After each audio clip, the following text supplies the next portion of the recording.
അങ്ങനെ ഓരോന്നോരോന്നായി big boss വീട്ടിൽ നിന്നും എന്നേക്കുമായി അവസാനിക്കുകയാണ്. അവസാനമായി എല്ലാ കുടുംബാംഗങ്ങളും കൂടി ഒരുമിച്ച് ജയിലിനുള്ളിൽ എത്തിയിരിക്കുകയാണ് കേട്ടോ. നമുക്ക് വീഡിയോയിലേക്ക് പോകാം. ആദ്യമായിട്ട് കാണുന്ന പ്രേക്ഷകരാണെങ്കിൽ കൂടുതൽ ബിഗ് ബോസ് വിശേഷങ്ങൾക്കായിട്ട് യൂട്യൂബ് ചാനൽ സബ്സ്ക്രൈബ് ചെയ്യുക. ജയിൽവാസികളായ രണ്ടുപേരെ ജയിലിൽ നിന്ന് മോചിപ്പിച്ചു. സാധാരണ അവർ തന്നെയാണല്ലോ ജയിൽ അടച്ചിട്ട് ബിഗ് ബോസിന്റെ കീ കൊടുക്കാറ്. എന്നാൽ ഇത്തവണ ബിഗ് ബോസ് അറിയിച്ചു, നിങ്ങളത് ക്ലോസ് ചെയ്യേണ്ട, എൻ്റെ ആൾ അവിടെ വരുന്നുണ്ട് അവസാനമായിട്ട് അടയ്ക്കാനായിട്ട്. ബിഗ് ബോസ് സീസൺ 7 ജയിൽ എന്നേക്കുമായിട്ട് അടയ്ക്കുകയാണത്. ഇത് കേൾക്കുമ്പോൾ അവർക്ക് ചെറിയ സങ്കടമൊക്കെ ഉണ്ടാവുന്നുണ്ട്. ആ സമയത്ത് അവർ പറയണേ, ഞങ്ങൾ എല്ലാവരും കൂടി ജയിലിൽ അവസാനമായിട്ടൊന്ന് കയറിക്കോട്ടിയത്. അങ്ങനെ അവസാനമായി എല്ലാവരും ജയിലിലേക്ക് കയറി.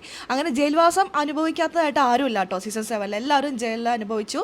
കൂടാതെ അവസാനമായി എല്ലാവരും കൂടി ഒരുമിച്ച് ജയിലിലേക്ക് കയറിയിരിക്കുകയാണ് കേട്ടോ.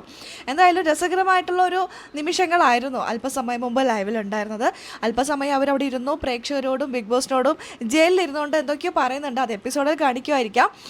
അങ്ങനെ ഓരോന്നോരോന്നായി കഴിഞ്ഞുകൊണ്ടിരിക്കുകയാണ്. ഇപ്പോൾ ജയിൽ കഴിഞ്ഞു, കഴിഞ്ഞ് അവസാനം രണ്ടുപേര് മാത്രമായി മാറും.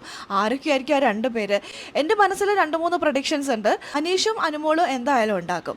അതുപോലെ തന്നെയാണ് ഷാനവാസും ടോപ്പ് 3 ഉണ്ടാവും എന്നാണ് എൻ്റെ ഒരു പ്രഡിക്ഷൻ. പിന്നെ ഉണ്ടാവുന്നത് ആരായിരിക്കും? നിവിൻ ഉണ്ടാകാൻ സാധ്യത കാണുന്നുണ്ട് കേട്ടോ.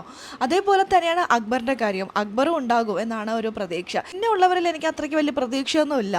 ഇവരായിരിക്കും ഫിനാലെ ഡേയിൽ തകർക്കാൻ പോകുന്നവരെന്നാണ് എനിക്ക് തോന്നുന്നത്. നിങ്ങളുടെ അഭിപ്രായം എന്താണ്? അത് കമൻറ്റ് ബോക്സിൽ രേഖപ്പെടുത്താം.